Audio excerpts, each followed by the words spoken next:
no Evangelho de Lucas, o capítulo é o primeiro, e nós estaremos lendo no 26 aqui em diante, bem rapidinho para nós iniciarmos. No 6º mês, foi o anjo Gabriel enviado da parte de Deus para uma cidade da Galiléia chamada Nazaré, a uma virgem desposada com certo homem da casa de Davi, cujo nome era José. A virgem se chamava Maria. E entrando o anjo aonde ela estava, disse: Alegra-te, muito agraciada, muito favorecida, o Senhor é contigo. Ela, porém, ao ouvir esta palavra, turbou-se muito e pôs-se a pensar no significado daquela saudação. Mas o anjo lhe disse: Maria, não temas, porque achaste graça diante de Deus. Eis que conceberás e darás à luz um filho, a quem chamarás pelo nome de Jesus. Este será grande e será chamado Filho do Altíssimo. Deus, o Senhor, lhe dará o trono de Davi, seu pai. Ele reinará para sempre sobre a casa de Jacó, e o seu reinado não terá fim. Então disse Maria ao anjo: Como será isto? Pois não tenho relação com homem algum. Respondeu-lhe o anjo: Descerá sobre ti o Espírito Santo, e o poder do Altíssimo te envolverá com a sua sombra. Por isso também, o ente santo que há de nascer será chamado Filho de Deus.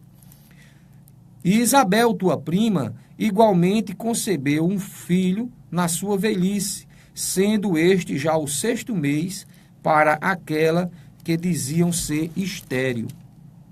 Porque para Deus não haverá impossíveis em todas as suas promessas. Então disse Maria: Aqui está a serva do Senhor, que cumpra-se em mim conforme a tua palavra. E o anjo se ausentou dela. Meus amados irmãos, que maravilhosa passagem bíblica, não é verdade? Aqui nós estamos, você que ama Jesus, você está ouvindo aqui o prenúncio do seu nascimento, o prenúncio da sua chegada na terra. E você que gosta de Maria, também está vendo aqui também o perfil dessa mulher abençoada, escolhida por Deus para tão nobre missão. A questão que nós queremos tratar neste Natal é sobre alguns aspectos que estão aqui colocados. Nós sabemos que Maria ela tem ganho dia após dia e ano após ano. Nós temos visto que Maria ela ganha um destaque dentro da igreja. E quando eu falo igreja, eu estou falando no sentido da cristandade. Ela ganha um destaque. Não é novo esse destaque, porque Maria desde cedo se destacou. Ela começa a se destacar já a partir daí. É o grande destaque entre as mulheres, entre nós pecadores, encontrar uma mulher com um perfil que possa gerar em si mesma o Filho de Deus. Então, só o fato de Deus olhar do céu para a terra, e no contexto de nós, meros seres humanos, falhos, pecadores, Deus olhar e perceber uma pessoa ali, nesse contexto, já é um destaque. Ou seja, ela já foi escolhida dentre todos, ou dentre todas, que um homem não poderia cumprir esta missão. Então, dentre todas as mulheres da face da terra, Maria se destacou. É interessante que o próprio anjo diz: você achou graça diante de Deus.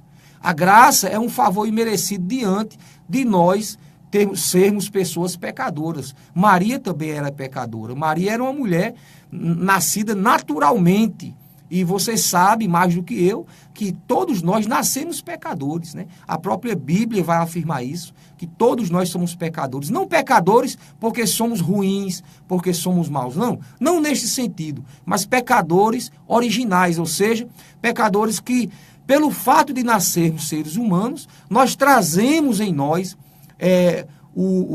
a culpa do pecado original. Então, todos nós, toda criancinha que estiver aí, agora, porventura, se tiver uma mãe com uma criancinha no seu colo, olha, você fique certo, essa sua criancinha aí no seu colo, ela é uma pecadora. Aí você pode dizer, mas ela não foi para uma mesa de bar, não bebeu, não matou, não mentiu, não sabe nem falar, está só mamando e já é uma pecadora? É uma pecadora porque nós nascemos pecadores. Então, Maria tinha também essa mesma concepção, porque o contexto do judaísmo também enfatizava isso, de que todos nós éramos pecadores. Inclusive, a Maria também tinha o seu ciclo menstrual, como era do costume dos judeus. Naquele período de ciclo menstrual, todas as mulheres elas ficavam ali pelo menos 8 dias no decorrer do mês, consideradas imundas. Então Maria vivia com esse contexto de humanidade dentro da sua casa, dentro da sua família. Maria também muitas das vezes ouviu, né, o seu pai, Joaquim, e sua mãe Ana, dizerem, olha, você quando estiver imunda, você não toque nisto, não faça comida, não pegue nas coisas e tal. Esse era o contexto de Maria. Então, estamos falando de Natal, sim, mas nós não vamos entrar nesses detalhes de marketing econômico do Natal. Vamos tratar dos personagens do Natal, entender, né, a grandeza de Maria como mulher, como mãe, aqui para ser escolhida por Deus para esta tão nobre missão. Maria, né, uma mulher que ganhou destaque. Só que esse destaque ele vai aumentando, e isso traz uma preocupação para cada cristão e para você que exerce o episcopado dentro da igreja, né? Aquela função de liderança, aquela função de preeminência. E nós, teólogos também, eu embora de uma safra de teólogos modernos e ao mesmo tempo também de pequena categoria ou de nenhuma categoria, né? Mas eu sou um teólogo também e a gente se preocupa com esse exagero ou com esse exacerbado destaque que Maria vem ganhando nos nossos dias. Interessante agora já destacar um fato, isto é fato. Maria, ela não começou a ser vista como uma mulher de destaque e como uma mulher que devesse ser adorada agora. Não, é preciso que nós sejamos verdadeiros. Né? A partir já do segundo século, não havia mais apóstolos. João, que era o último apóstolo, ele tinha morrido. E a igreja estava na direção daqueles apóstolos que foram consagrados pelos apóstolos, que foram se tornando discípulos pela imposição de mãos dos apóstolos. Ou seja, só para você entender, os primeiros apóstolos, são chamados os apóstolos originais, eles se tornaram apóstolos pelo chamado de Jesus. Jesus tornou eles apóstolos e eles foram no número de 12 para, de alguma maneira, relacionar com as 12 tribos de Israel, porque a igreja estaria naquele momento substituindo o povo de Israel. Então, a nação de Israel, não no sentido político, não no sentido social, mas no sentido de filiação ou de aliança espiritual com Deus. Então, a missão agora, ela passou para a igreja, a missão de anunciar Deus aos povos, a missão de fazer esse elo de ligação entre Deus e os povos, passou para a igreja. Então, a igreja começou a tabernacular com Deus. Nesse sentido, os apóstolos foram formados em número de 12. E daí eles também receberam a autoridade de impor as mãos sobre outros e aí criar uma sucessão apostólica, a qual vai a partir do segundo século, já no ano 98 aproximadamente em diante, começa o início do segundo século, e aí a igreja ela vai ser liderada por estes apóstolos. Agora vocês percebam, a distância dos apóstolos originais já começa a aumentar. Então, quando as dúvidas começam a surgir, como se tirariam essas dúvidas? Porque não se tinha mais Jesus em pessoa, né, em carne, para se perguntar, para se tirar dúvida, e não se tinha também mais os apóstolos, que eram aqueles a quem o povo recorria para tirar as dúvidas. Né? Já tinha havido lá o primeiro concílio da igreja, que aconteceu lá no capítulo 15, lá do livro de Atos dos Apóstolos, você pode ver, na Bíblia que já aconteceu este grande concílio para dirimir algumas dúvidas que estavam acontecendo já no início daquela igreja, já naquela igreja no tempo seu de igreja primitiva. Já tinham muitas dúvidas e ali já foram tiradas.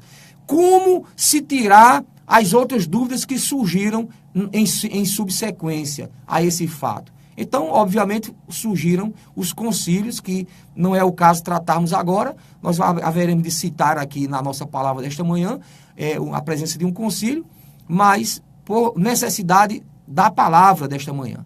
Mas a gente poderá trazer, quem sabe, um dia aqui, uma história sobre os grandes concílios que aconteceram na vida da igreja.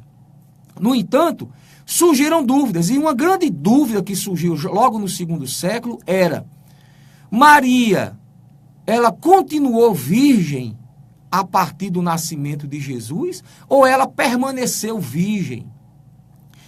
Esta foi uma grande dúvida que surgiu nos dias do início do segundo século. E essa dúvida foi aumentando, e sempre quando surge uma dúvida, tem sempre aqueles que defendem e tem sempre aqueles que discordam. Então, nesse período, sempre existiu aquele grupo de pessoas que disseram: não, gente, a gente não está aqui com os apóstolos para perguntarmos, nós não estamos aqui com Jesus em pessoa para perguntarmos, mas vamos analisar a Bíblia. Então, eles tinham já em mãos, não a Bíblia como um livro assim, né, um material como nós temos assim hoje, mas ele tinha os textos que ainda estavam separados, mas tinha já os evangelhos. Eles tinham acesso a pegar aqueles textos e observar e estudar. E dentro desse contexto, também tinham os autores da época, porque sempre houve autores, né? Autores que necessariamente não eram obrigados a serem cristãos. Haviam autores judeus, autores renomados de outras nacionalidades e de outros credos. Apenas historiadores, naquela época já havia, mas havia essa grande dúvida, e algumas coisas, essas pessoas falavam sobre isso. Eu trouxe aqui, para vocês terem uma ideia, o nome de alguns autores aqui, que já escreveram naquele tempo. Tertuliano, por exemplo, Elvídeo, Eunômio de Císico, e também, quem mais aqui, que eu anotei aqui, gente? Pronto, esses três. E sim, Irineu de Lyon. Esses homens, eles eram autores, escritores, historiadores, né, do período que vai do ano 160 depois de Cristo até 225 aproximadamente depois de Cristo. Esses autores, eles afirmavam, baseando no que se falava, né, que era a tradição oral, e também nos textos bíblicos, de que Maria não era virgem depois que deu à luz a Jesus. Depois que Maria deu à luz a Jesus, ela não ficou mais virgem, até porque Jesus nasceu naturalmente, apesar de que até isto também é questionado ainda hoje. Muita gente acha que não nasceu naturalmente. Então, se Jesus não nasceu naturalmente, então ele é um extraterrestre. Para que ele nascesse naturalmente, né, Maria precisava engravidar, a barriga crescer e acontecerem as dores do parto e todo aquele procedimento, e Jesus nasceu de maneira virginal. Ou podemos até usar a expressão também vaginal. Por quê? Porque ele vai nascer pelo mesmo lugar que eu e você nascemos, naturalmente. E foi virginal por quê? Porque Maria era virgem. Então, nós não podemos refutar que Maria era virgem. Por quê? Porque a Bíblia diz que era. Você veja aqui o próprio anjo dizendo, né? O próprio Lucas escrevendo, dizendo, afirmando que Maria era virgem. A profecia dizia que Jesus nasceria de uma virgem. E nós vemos a própria Maria aqui afirmando ser virgem. O testemunho dela mesma, que nós não podemos negar o testemunho desta mulher. Nós não podemos. Se ela diz que não era virgem, aliás, que era virgem, perdão, então nós temos que acreditar. Ela disse: como darei à luz a um filho se eu não tive relação com homem algum? Ela coloca assim. ela coloca dessa maneira. Eu não tive relação com homem algum. Como eu vou dar à luz? Ou seja, ela está dizendo, eu sou virgem. Como é que eu posso dar à luz um filho? Né? Então o anjo vai explicar direitinho, vai fazer uma referência de que Isabel também era estéril, que era uma situação pior ainda, né? Que mesmo que ela tivesse relação com o marido, não poderia gerar filhos, e Deus abriu, curou a esterilidade de Isabel, que era prima de Maria. Resultado. Aí nós já vimos que nós já percebemos aqui no que eu estou falando, e eu quero citar, dois dogmas, ou duas doutrinas que Maria detém dentro da Mariologia, principalmente dentro do contexto do catolicismo romano, né? Tem um estudo chamado Mariologia que vai tratar sobre Maria em todos os seus aspectos. Nós também fazemos um estudo semelhante nos seminários evangélicos e nas faculdades de teologia também. Mas entendam, duas doutrinas, elas são distintas, mas tratam do Natal. São doutrinas do Natal, que você vai estar ouvindo aqui em primeira mão para nós. Nunca se ouviu falar isso no Natal, mas eu estou falando no Natal porque sem esses fatos o Natal não existiria. Existe a doutrina da Imaculada Conceição e a doutrina da Virgindade Perpétua de Maria. Então são duas doutrinas distintas. Por que distintas? Porque são diferentes. Mas as duas têm a ver com o Natal. E tem a ver com o que nós estamos falando nesta manhã. Primeiro vamos falar sobre a doutrina da Imaculada Conceição. Essa doutrina da Imaculada Conceição, ela tem um lado positivo e um lado negativo. Qual é o lado positivo? Quando fala da Imaculada Conceição, no que se refere ao fato de que não houve a participação do homem, todos nós cristãos concordamos. Não houve participação humana.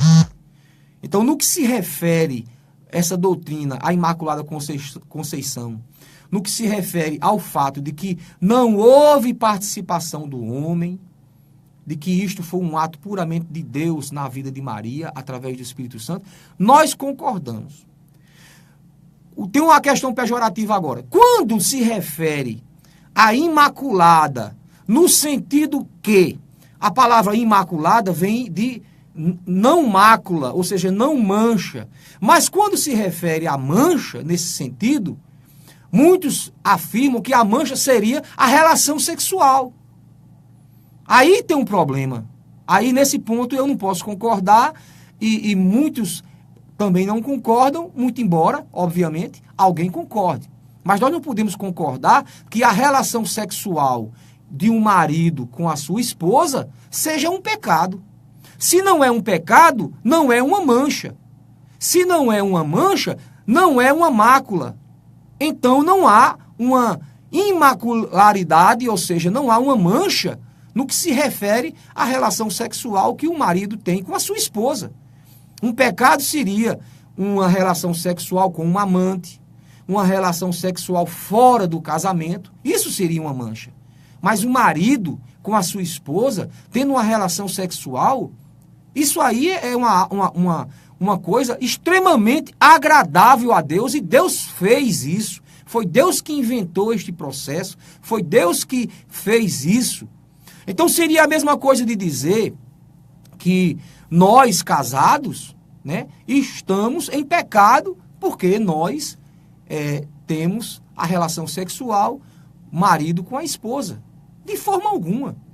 Então, muitos querem entrar nesse tema da dogmática da Imaculada Conceição, dizendo que, afirmando que, e aí nesse sentido eu não concordo, né, dizendo que se José tivesse uma relação sexual com Maria, ela ficaria manchada.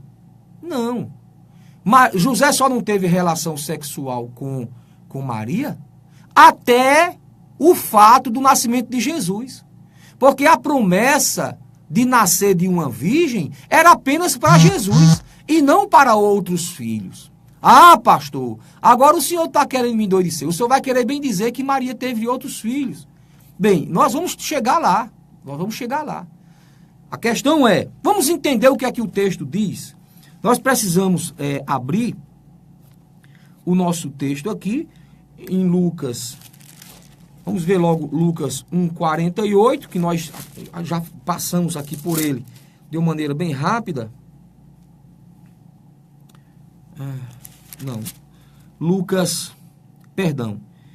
Mateus 1,25. É exatamente o texto que eu estou procurando. Mateus 1,25, que vai nos dizer o seguinte. Contudo, veja só, Mateus 1,25. Contudo, José não teve relação com Maria até que ela deu à luz ao seu filho, a quem pôs o nome de Jesus. Algumas versões vão dizer, e não teve relação com ele, com José, até que deu à luz a Jesus. Algumas Bíblias vão dizer, e não o conheceu, né? E com a relação a José, e não a conheceu, ou seja, e José não a conheceu até que deu à luz ao filho, tal.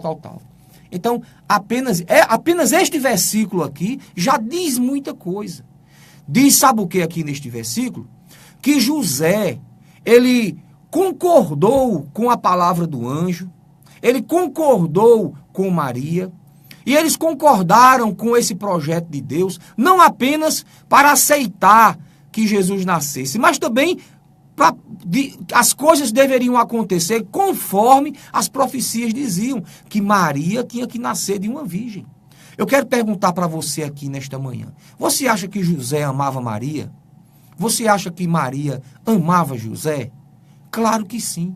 Uma outra pergunta, você acha que aquele casal devidamente comprometido um com o outro, vocês acham que talvez ele tivesse algum sentimento em relação a Maria, desejo de ter uma relação sexual com ela? Claro que sim. Isto era a coisa mais natural do mundo. Isto é uma coisa linda, pura. Por quê? Porque ela era a mulher dele, ele era o homem dela.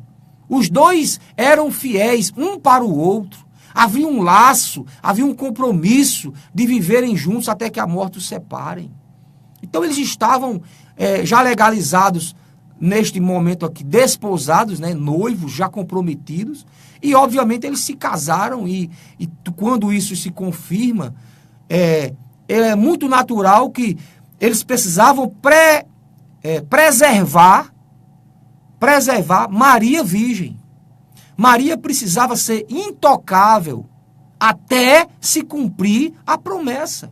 Então Maria se preservou, José também se segurou e eles ficaram aguardando Maria dar à luz a Jesus. Quando Maria dá à luz a Jesus, então cumpriu-se a profecia. Jesus nasceu de uma virgem, ali nasceu o Salvador da humanidade e eles puderam viver como família normal a partir daí. Então, a partir daí, você veja que a história, inclusive a história bíblica, não traz muitas informações deste período, principalmente acerca de Jesus. Jesus vai aparecer ali depois com 12 anos de idade. Depois Jesus dá um sumiço ali nos textos bíblicos. Não é que Jesus sumiu, mas os textos bíblicos, né, dão aí um lapso de tempo que vai voltar depois já praticamente para o batismo, já com quase 30 anos. Mas é verdade que os textos mostram os principais eventos que precisavam ser registrados. Daí nós entendermos essa grandeza de Maria dentro do contexto de Natal. Os historiadores, os mais renomados, eles são unânimes em afirmar que Maria era uma adolescente. Adolescente para os nossos dias, né? A gente tem uma ideia de que uma pessoa até 18 anos é um adolescente. Maria tinha, em média, 15, 16 anos, quando vem receber este anúncio do anjo. Então, Maria, uma jovem, eu posso até dizer aqui, com relação ao aspecto de ser mãe, totalmente imatura, mas Deus estava com ela. E ela, por ser uma pessoa de fé, por ser uma mulher ilibada, por ser uma mulher consciente da sua aliança com Deus, ela não recusou eu não vou chamar de fardo, mas de compromisso tão árduo que foi colocado sobre Maria. foi colocado sobre aquela jovem assumir um compromisso de fidelidade para o resto da vida, assumir o compromisso de ser a mãe do Salvador, e ela se submete, aceita. Ela vem declarar que é uma serva não apenas humilde, mas obediente. Tem muitas pessoas humildes, mas não são tão obedientes. Ela tem o perfil de uma mulher que eu gostaria que todos neste Natal tivessem. Eu acho que o perfil de Maria, neste Natal, deve inspirar pessoas. Mesmo que você seja do sexo masculino, não seja uma mulher, né? Mas você precisa, neste Natal também, entender o perfil desta mulher, chamada Maria. O perfil dela chama os olhares de Deus para ela. O perfil daquela mulher, né, traz o olhar de Deus. Quantas milhares, quem sabe milhões de mulheres existiam naqueles dias. E Deus olha para todos, vê todos, mas Deus sonda o principal, que é o coração. E Deus olhou não apenas para o aspecto, né, exterior de Maria. Deus não olhou apenas, mas ela é muito nova, Deus poderia ter pensado assim como nós. Não, eu não vou dar uma responsabilidade tão grande para uma jovem. Ou procurar uma mulher mais madura, ou procurar uma mulher mais equilibrada, uma mulher mais centrada, com mais experiência. Não. Maria só tinha essa coisa, digamos assim, que a gente poderia repensar, que era a idade nova. Ela era muito nova, mas a mente dela, o coração dela, a fé dela, né, despertou, chamou os olhares de Deus para ela. E Deus olhou e não considerou a tão pouca idade dela. Assim como Paulo vai olhar para Timóteo, né, que Timóteo era um pastor, né, mas também muito novo. Novo na fé e novo também em idade. Mas Paulo vai dizer para Timóteo, Timóteo, não deixe que ninguém venha fazer discriminação com você, porque você é um pastor jovem.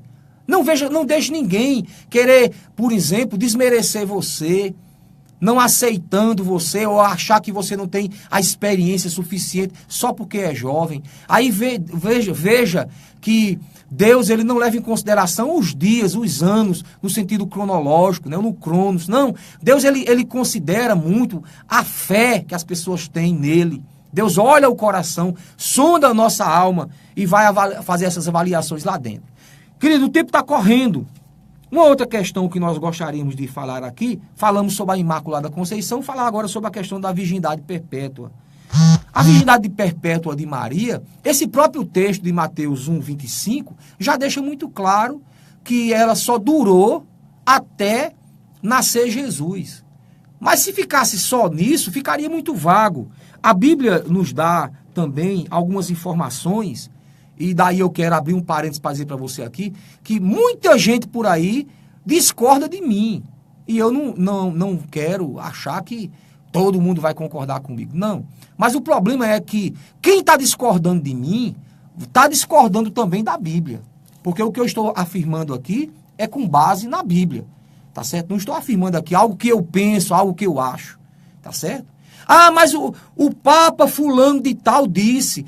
Mas não sei o que. Eu não quero saber dessas pessoas, eu quero saber da Bíblia. A Bíblia que está dizendo o contrário. Olha o que é que está escrito, por exemplo, lá em Mateus, lá no capítulo 13. Nós vamos ler aqui, bem rapidamente, que o tempo já está estourado. Lá no versículo 56, nós vamos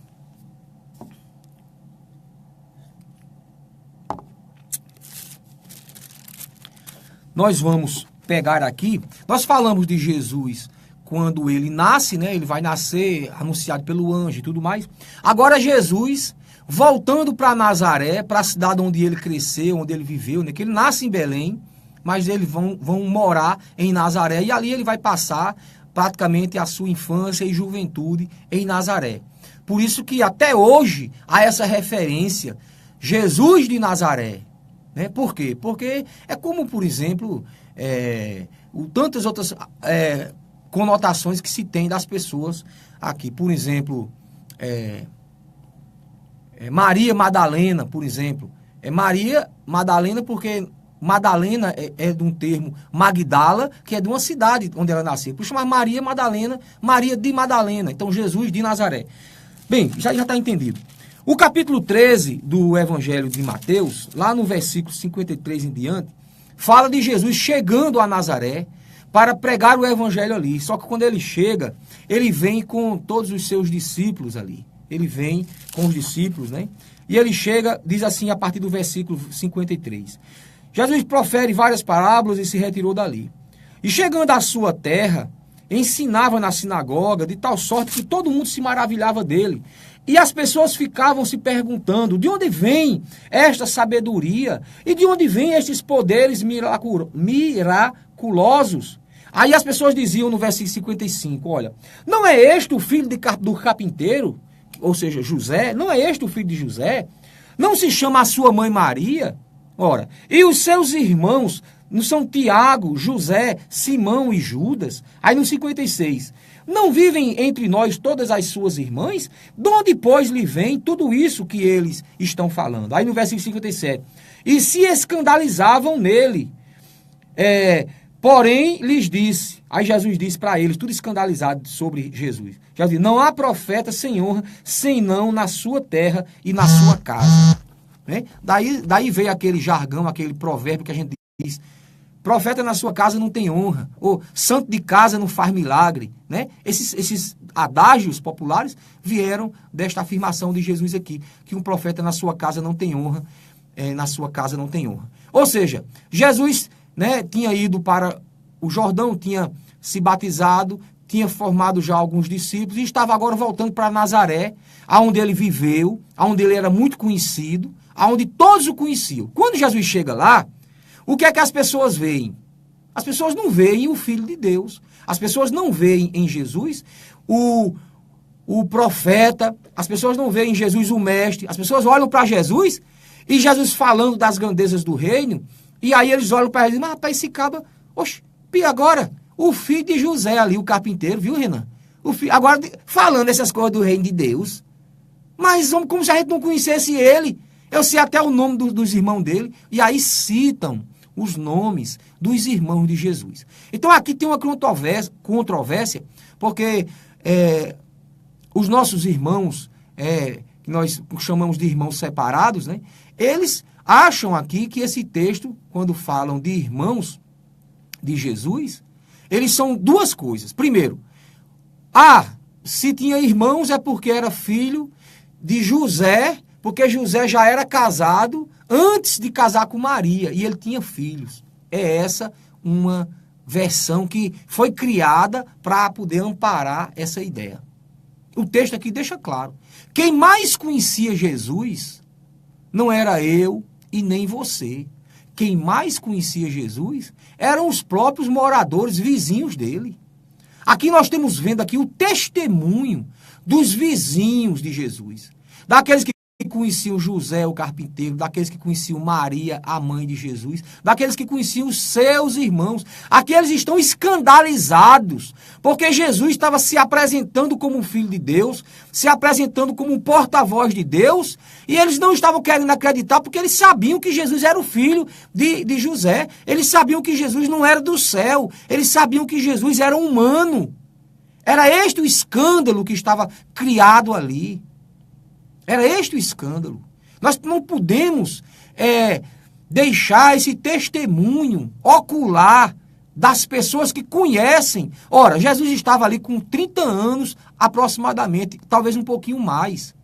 Então esse povo conhecia Jesus e Maria e José há mais de 30 anos. Há mais de 30 anos que Jesus estava ali naquela comunidade. Você veja que Jesus vai nascer em Belém, mas obviamente depois do nascimento eles vão morar em Nazaré. Então ali há uma história, meu amigo, você morando numa cidade, 30 anos, digamos de 25 a 30 anos, você se torna conhecido. Olha, eu moro aqui em São Mamede há aproximadamente 9 anos. Todos aqui me conhecem, do prefeito, as pessoas daqui da região, todos me conhecem. Todos sabem o nome dos meus filhos, o nome das minhas filhas, todos conhecem minha esposa, todos sabem as profissões que a gente tem. Ah, o pastor da Batista é pastor, mas também é isso e aquilo outro. Então, todo mundo sabe, nós nos tornamos conhecidos. E eu digo para você, Nazaré era muito menor do que São Mamede. As pessoas se conheciam fartamente. Então as pessoas aqui, o testemunho aqui, é de que eles estavam escandalizados. Meu Deus, como pode? É como se eles estivessem a vida inteira se relacionando com Jesus, um Jesus natural que brincava com eles, que fazia o serviço. Quantas vezes eles não foram lá na carpintaria para fazer algum serviço lá? E Jesus ajudava, eles conheciam Jesus, conheciam os outros irmãos de Jesus que estavam todos ali morando tudo debaixo do mesmo teto, na mesma casa. Então, irmãos, não tem outra forma de nós entendermos essa passagem se não for esta. Entender que a virgindade perpétua de Maria é uma doutrina falha, é uma doutrina que não tem base nas Escrituras, mas é uma doutrina que tem muito apego no sentido popular. As pessoas querem entender assim. As pessoas querem aceitar que Maria ficou virgem só por um milagre, porque as pessoas, se uma estátua de gesso, se alguém disser que ela chorou, aí isso é um milagre. Se alguém disser que uma estátua falou, é um milagre. Tudo é um milagre. Então, nesse contexto místico do catolicismo romano, então é criado esse misticismo em torno das pessoas. Por isso que as pessoas são veneradas e são exaltadas além da medida natural das coisas. Por isso que a nossa preocupação, como eu falei no início, como teólogo, como pastor, como estudante da palavra de Deus, é essa. Cada vez que se coloca um adjetivo em Maria, ela vai agregando valores que vai fazendo com que ela cresça. Então, imagine, desde o 2º século estão sendo colocados adjetivos nela, e ela vai se colocando em posição de destaque que se separa de toda a cristandade, ao ponto que ela já ultrapassou Jesus. Então, é quase que impossível hoje a Igreja Católica Romana ela se firmar em Cristo apenas. Todo católico romano hoje, ele não pode crer apenas em Jesus. Ele tem que crer em Jesus e tem que crer também em Maria. Ele não pode pedir nas suas orações apenas para Jesus. Pede para Jesus, pede para Maria. Por quê? Devido a esse contexto. E vai chegar um ponto que Maria vai se tornar superior a Cristo, onde alguém vai dizer, gente, você não precisa mais falar nem com Jesus. Jesus não vai ser mais nem colocado no altar. Você fala direto com Maria, como já tem algumas pessoas que dizem isso, né? Eu já vi afirmações dizendo, ó, você quiser uma coisa, você não precisa pedir a Jesus, não. Porque Jesus pode até dizer não. Você pede logo a Maria, porque Maria é a mãe de Jesus. Então ela dá ordem para Jesus fazer. Então você diz, ó, Maria, eu estou precisando de tal coisa, assim, assim, assim. E aí ela só tem a fazer uma coisa. Maria só existe uma coisa a fazer. É atender os pedidos do homem. Então você pede e ela é obrigada a atender. Ela atende e se Jesus, bem que Jesus não queira fazer, mas ela dá a ordem e Jesus faz, mesmo sem querer. E eles usam até aquela passagem de João, capítulo 2, né, das bodas de Caná. Eles dizem que o filho é obediente à mãe, a tal ponto de que mesmo ele contrariado, ele faz aquilo que a mãe pede sem ele querer. Então, irmãos, então é isso. Falando sobre isso, eu quero encerrar a nossa programação de hoje, porque eu estourei o horário. Peço perdão aqui às pessoas da rádio aqui. Enfim. Muito obrigado pela sua atenção. Tem muito mais a falar. Se você quiser conversar comigo depois, aí pela internet a gente conversa. Eu tiro qualquer dúvida que você tiver, ou obviamente dentro da escritura.